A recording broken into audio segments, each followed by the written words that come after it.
గురువుగారు, సాధారణంగా గురువు, రాహువు, శుక్రుడు మీరు చెబుతున్నట్లుగా ఈ స్థానాలలో ఉండాలి అని చెబుతూ ఉంటారు.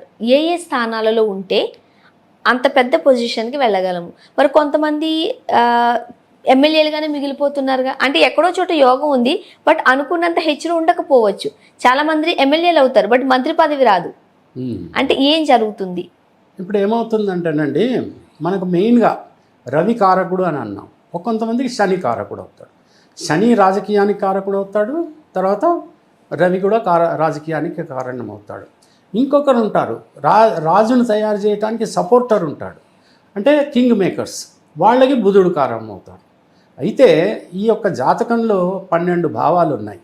ఈ 12 భావాల్లో మొదటి భావం ఏంటంటే అంటే తనుభావం.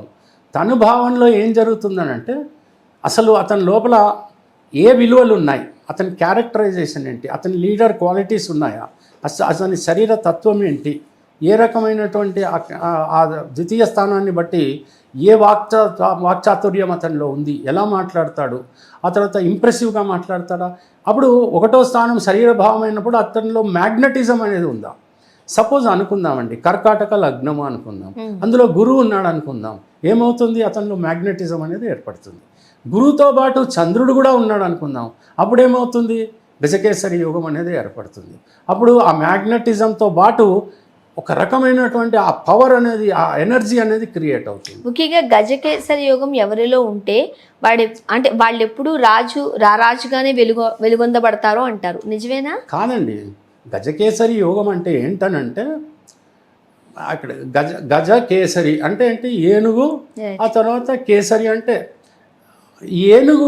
ఏనుగులో ఎంత ప్రశాంతత ఉంటుంది, దానికి కోపం రానే రాదు.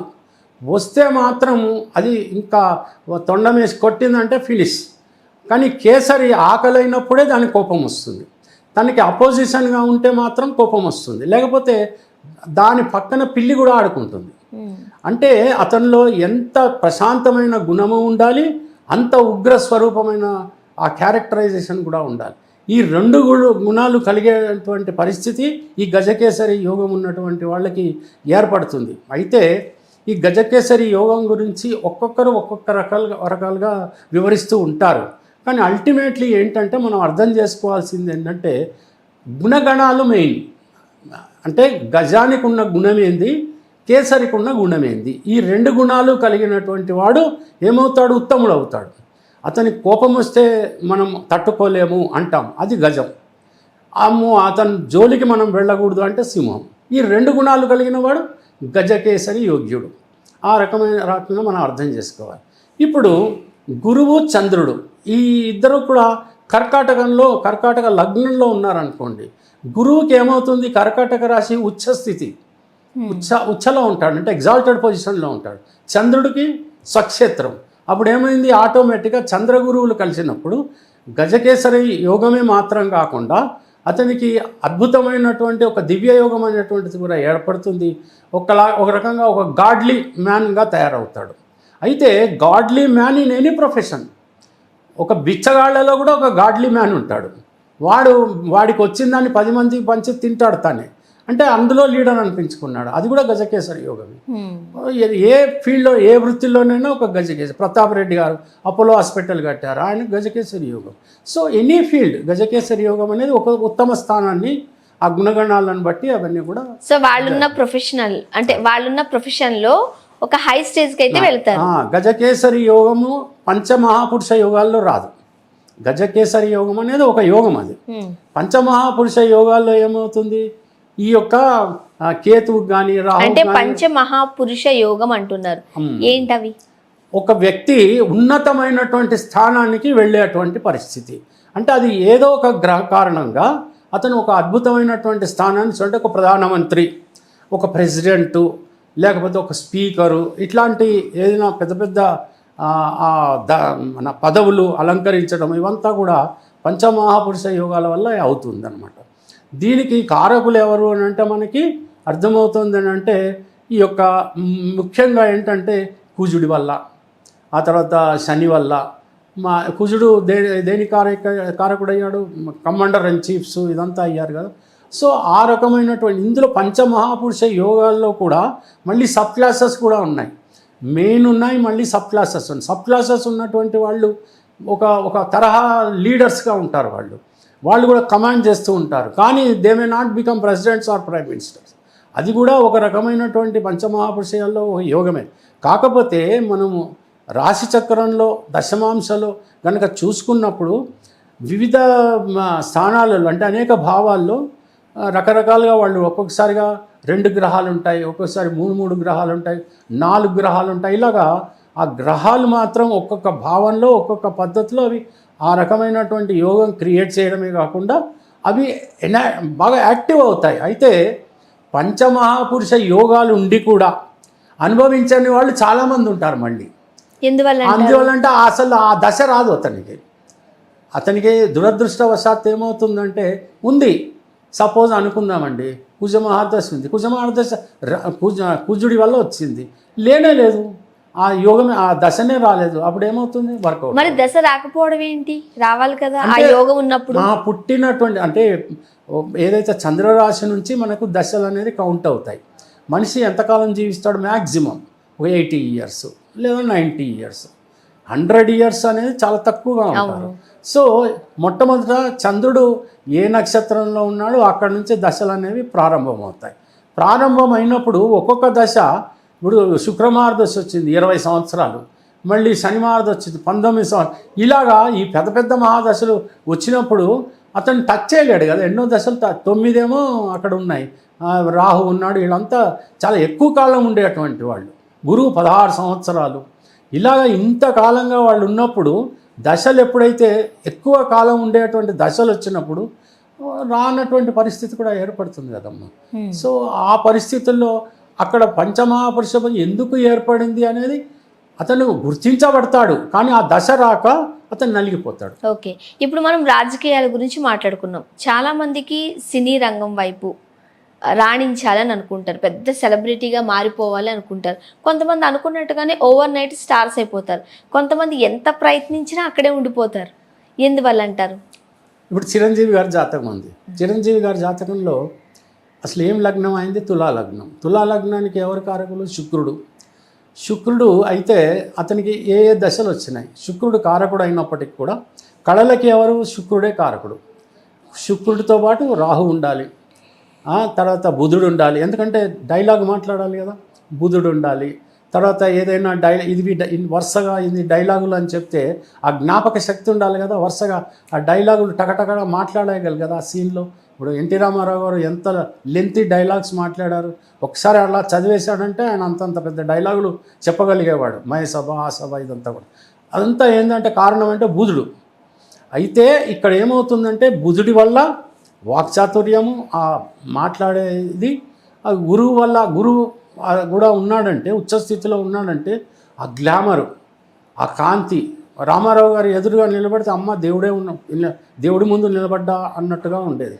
మరి ఈ చిరంజీవి గారిది ఏంటనంటే ఆయనకి ఎట్లా ఉందనంటే, మరి తులాలగ్నంలో శని ఉచ్చ, శనైశ్వరుడు ఆ ఉచ్చస్థితిలో ఉన్నప్పుడు ఏమవుతుందనంటే అసలు శని అంటేనే అన్నింటికంటే కూడా పవర్ఫుల్. శని తర్వాతనే ఎవరైనా కానీ. రవి కూడా కాదు ఒక రకంగా. శని తలుచుకున్నాడంటే ఎంతో పవర్ని ఇస్తాడు. అటువంటి శనైశ్వరుడు మరి ఆయన తులాలగ్నంలో కూర్చుని ఉచ్చస్థితిలో ఎగ్జాల్టెడ్ పొజిషన్లో ఉన్నాడు. రెండోది గురువు తీసుకున్నట్టయితే కర్కాటక రాశిలో ఉచ్చస్థితిలో ఉన్నాడు. ఈ 2 దశలు కలిపితే ఎంత అయిపోయింది?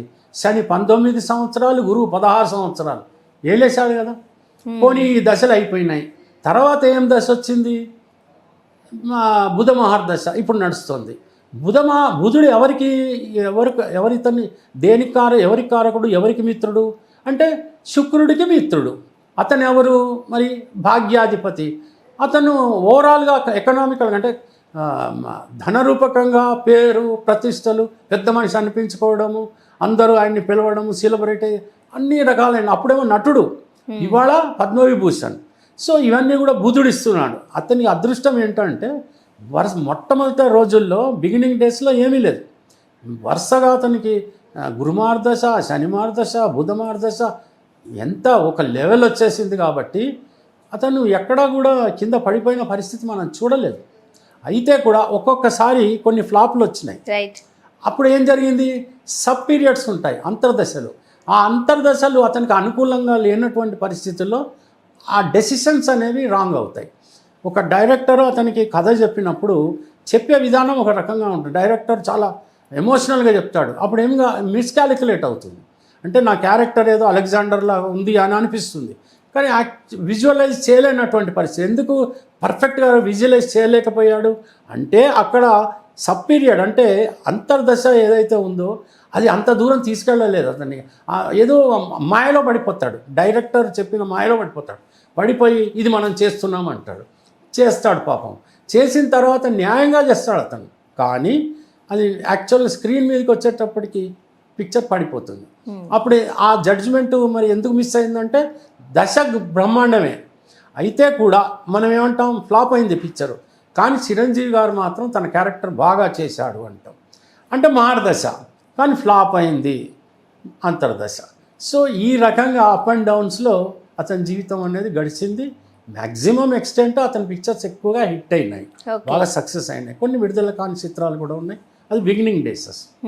అట్లా ఒక వ్యక్తి ఒక సెలబ్రిటీగా రాణించాలి అంటే ఏ ఏ గ్రహాలు ఏ ఏ స్థానాలలో ఉండాలి, ఎలా అనుకూలించాలి? మొట్టమొదట లగ్నానికి శుభుడై శుభగ్రహమై దశమంలో శుక్రుడు ఉన్నాడు అనుకోండి, ఆ దశమము అనేటువంటిది శుక్రుడికి శత్రుక్షేత్రం అయ్యి ఉండకూడదు, మిత్రక్షేత్రం అయ్యి ఉండాలి. అప్పుడు అతను కళలలో నిపుణుడు అవుతాడు.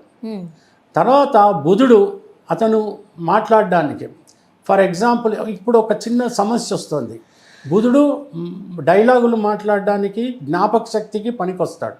ఇప్పుడు బాంబే నుంచి హీరోయిన్స్ని తీసుకొస్తున్నారు, వాళ్ళకి మాటతోటి పనిలేదు ఇంకా, అంటే వాళ్ళకి బుధుడితో పనిలేదన్నమాట. కేవలం శుక్రుడి అందం ఉంటే చాలు, ఏదో డ్యాన్స్ చేస్తే చాలు, అంటే శుక్రుడు మాత్రమే వాళ్ళకి కారణమవుతున్నాడు. కానీ మనం తెలుగు పిక్చర్లో తెలుగు ఆర్టిస్టులనే పెట్టుకుని తెలుగు పరంగా చేస్తున్నప్పుడు అప్పుడు కనుక వాళ్ళ జాతకాలు మనం పరిశీలిస్తే వాళ్ళు డైలాగు బ్రహ్మాండంగా మాట్లాడతారు, ఆ తర్వాత వాళ్ళు అందంగా కనపడుతున్నారు, వాళ్ళు నృత్యం నేర్చుకోగలుగుతున్నారు. శుక్రుడి వాళ్ళు ఏ స్థానాల్లో ఉన్నారు వీళ్ళు అంటే ద్వితీయ స్థానంలో బుధుడు, మరి లగ్నం నుంచి దశమ స్థానంలో శుక్రుడు, ఆ తర్వాత రాహు వచ్చి తృతీయ స్థానంలో కానీ అతను కూడా దశమంలో ఉండటము, ఇవన్నీ తర్వాత శుభ గ్రహాల యొక్క వీక్షణ కలగటము, ఇవన్నీ కలిగినప్పుడు ఖచ్చితంగా అతను ఒక మంచి నటుడు అవుతాడు. అంటే నేను హీరో విశ్వవిఖ్యాత అవుతాడు అలాగా చెప్పడంలో ఒక అద్భుతమైన నటుడు అవుతాడు. ఓకే, అది సో అమ్మాయికైనా అబ్బాయికైనా సేమ్ అవే గ్రహాలు అవే స్థానాలలో ఉండాలి. అక్కడ స్త్రీ అయినా పురుషుడైనా గ్రహాలు మాత్రము ముఖ్యంగా ఏంటంటే ఇవే. గురువు ఉన్నాడు అనుకోండి, అప్పుడు ఏమవుతుందనంటే ఇంకా గ్లామర్ అనేది బాగా పెరుగుతుంది. అతను నటనలో ఒక గురువు లాంటి వాడు అనిపించుకుంటాడు. అంటే ఎవరైనా కొత్త వాళ్ళు వెళ్ళినప్పుడు సార్ 4 మాటలు చెప్పండి సార్ మీరు ఎలా అయ్యారు అంటే అతను వివరించడం, అది గురువు వల్ల అతనికి జ్ఞానం అలా వస్తుంది. సో అతను ultimately he will become a celebrate. ఆటోమేటిక్గా 5 స్టార్స్ రేట్లో అతను వెలగడం కారణం ఏంటంటే ఈ గ్రహాలన్నీ కారణమవుతాయి. శుభస్థానాలలో ఉండటం, శుభ గ్రహాల యొక్క వీక్షణ కలిగి ఉండటం, ఆ తర్వాత మంచి యోగాలు కలిగి ఉండటం, ఆ యోగాలు సరైనటువంటి దశలో రావటం, ఇవన్నీ కూడా. అందుకనే హీరో అనేవాడు ఈక్వల్ టు గాడ్ అయిపోతాడు, అనేక లక్షల మందిని ఆకర్షిస్తాడు. సో ఆల్మోస్ట్ జనం అతను మార్కెట్లోకి వచ్చిందంటే పిచ్చిలేసిపోతుంది అందరికి. అంతే. సో కారణం అదే అన్నమాట.